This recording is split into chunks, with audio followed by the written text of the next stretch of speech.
are you, sir? Wait, I got to get some water.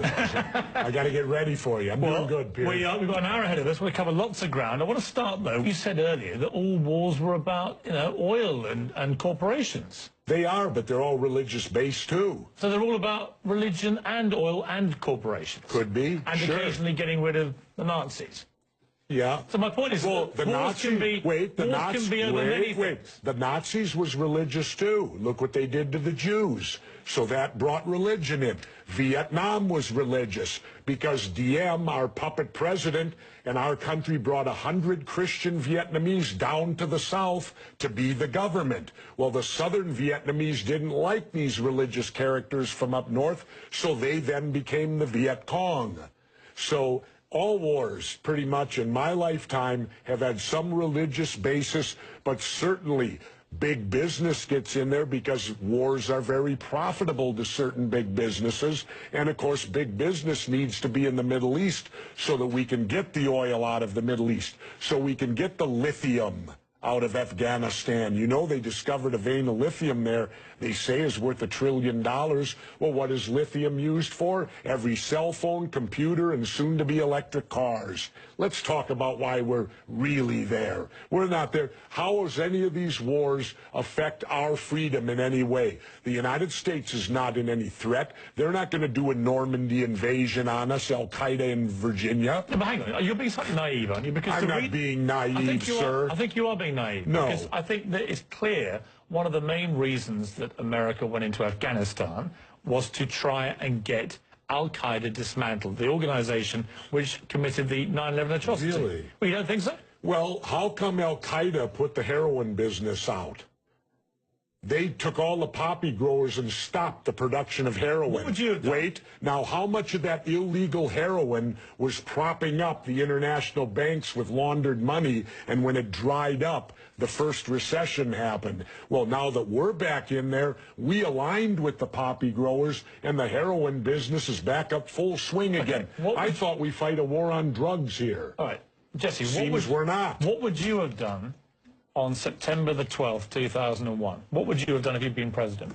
What would I have done? Yeah. I would have done a legitimate investigation to find out what exactly happened on 9/11. How did they know who did this so quickly like they did Lee Harvey Oswald? How quick they knew Lee Harvey Oswald killed Kennedy. Because the people who did it were identified and we knew who they were. Well, then why couldn't we have stopped them beforehand if they were identified and we knew who they were? It was a failure of intelligence. Everyone's accepted No, it wasn't. We knew before with Condoleezza Rice's memo on August 6th when it stated right in the memo, bin Laden to steal planes and run them into buildings. And more stuff is coming out now also, how much the Bush administration ignored the intelligence. It was almost like they ignored it because they wanted it to happen. Oh, come off it, Jesse. No, not oh, come off it. Wait a minute. Every war fought starts with a false flag operation. You can't, in all seriousness, sit there and try and make out anybody. Okay, let me ask you this, Piers. Wait a minute.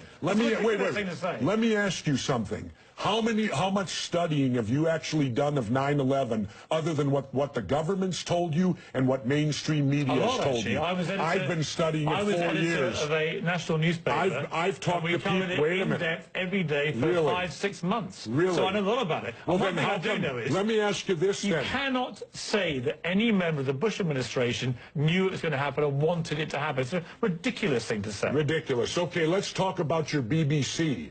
I have a tape of a BBC reporter broadcasting directly back to England talking about a third building has collapsed. World Trade Center Building 7 talks for 7 minutes.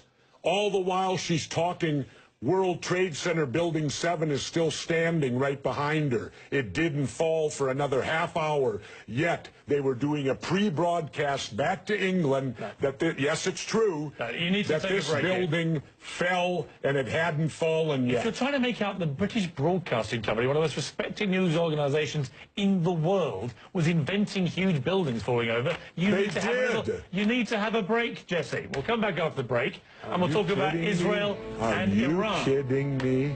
This is a fact, my friend.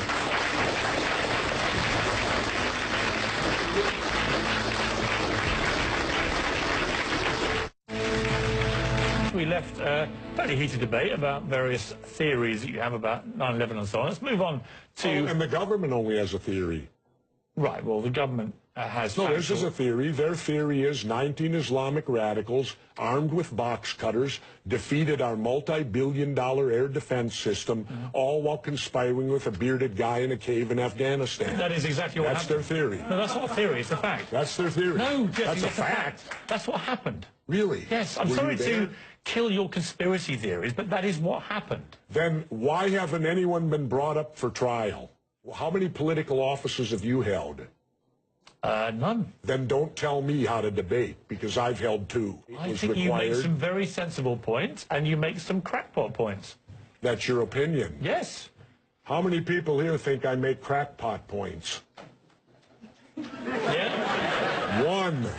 How many think I make sensible points? You're in a minority, my good friend. You're the minority.